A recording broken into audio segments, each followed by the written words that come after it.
এত রাতে তার নাকি খুব ক্ষুধা লাগছে, তাকে কিছু একটা বানিয়ে দেওয়াই লাগবে। কি বানিয়ে দিলাম তাকে, আমার মা বাবার সাথে সম্পর্ক আছে কি না সব কিছুই জানাবো আজকের ব্লগে।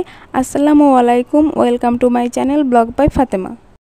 রাত বাজে 12টা, সে বলছে আমার অনেক ক্ষুধা লাগছে, কিছু একটা বানাও। তাই চলে গেলাম কিচেনে। রুটি ছিল, ডিম ছিল, ভাবলাম এগ টোস্ট করে দিই। এটা খুব সাধারণ রেসিপি, আপনারা তো সবাই জানেন।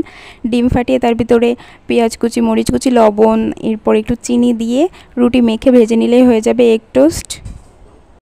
তাই প্রথমে সুন্দর করে পেঁয়াজ কুচি কুচি করে নিলাম আর সাথে মরিচ কুচিয়ে নিলাম।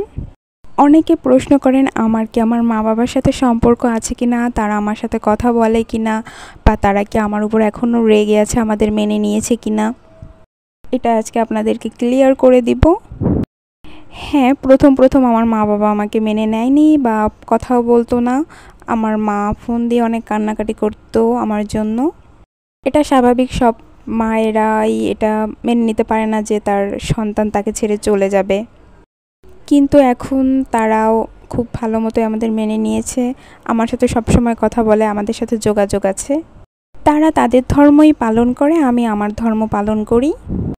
তারা কখনো আমার ধর্মকে মানে ইসলামকে কখনোই ছোট করে না। আসলে তারা হয়তো এখনও বুঝতে পারছে না যে তারা ভুল পথে আছে। আমাকে হয়তো আল্লাহ আরও অনেক আগেই বুঝিয়ে দিয়েছে, তার জন্য আমি বুঝতে পেরেছি, এই জন্য আমি সঠিক পথে এসেছি।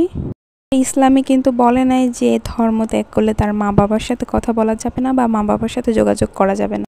ইসলামে এটাই বলেছে, ইসলামের বিরোধিতা ছাড়া মা বাবার যে কোনো কথাই মেনে নেওয়া যাবে, মা বাবার খেয়াল রাখতে হবে।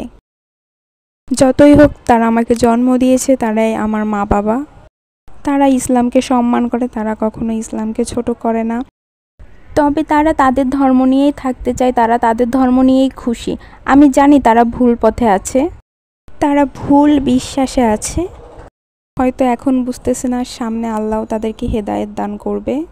আপনারা সবাই দোয়া করবেন আমার জন্য। আর আমি সত্যি কখনো ভাবতে পারিনি আমি আপনাদের এত ভালোবাসা পাবো, আপনারা আমাকে এত সাপোর্ট করবেন। আমার চ্যানেলের ভিডিওগুলো অনেকেই দেখেন, কমেন্ট করেন সুন্দর সুন্দর, আবার কেউ কেউ আছে যে একটু খারাপ কমেন্ট করে।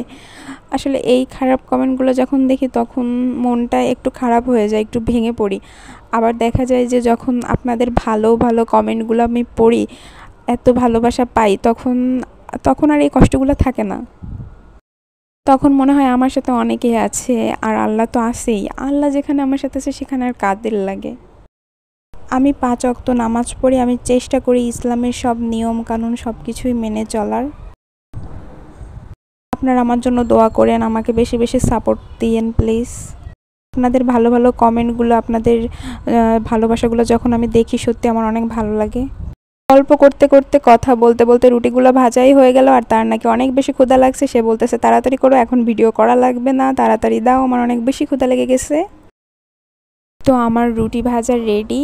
তো এটা নিয়ে চলে গেলাম তার কাছে, যার অনেক বেশি ক্ষুধা লেগেছে। আমি বললাম যে একটু ভিডিও করে নিই বা ছবি তুলে নিই, কিন্তু তার হবে না। সে বলতেছে যে আরে ভিডিও পরে করো, আমার লাগছে অনেক বেশি ক্ষুধা। আমি যখন কোনো কিছু ভিডিও করতে যাই বা ছবি তুলতে যাই তখনই সে এমন করে। আর ফ্রেশ কলা ছিল, এটা দিয়ে দুজনে খেয়ে নিলাম।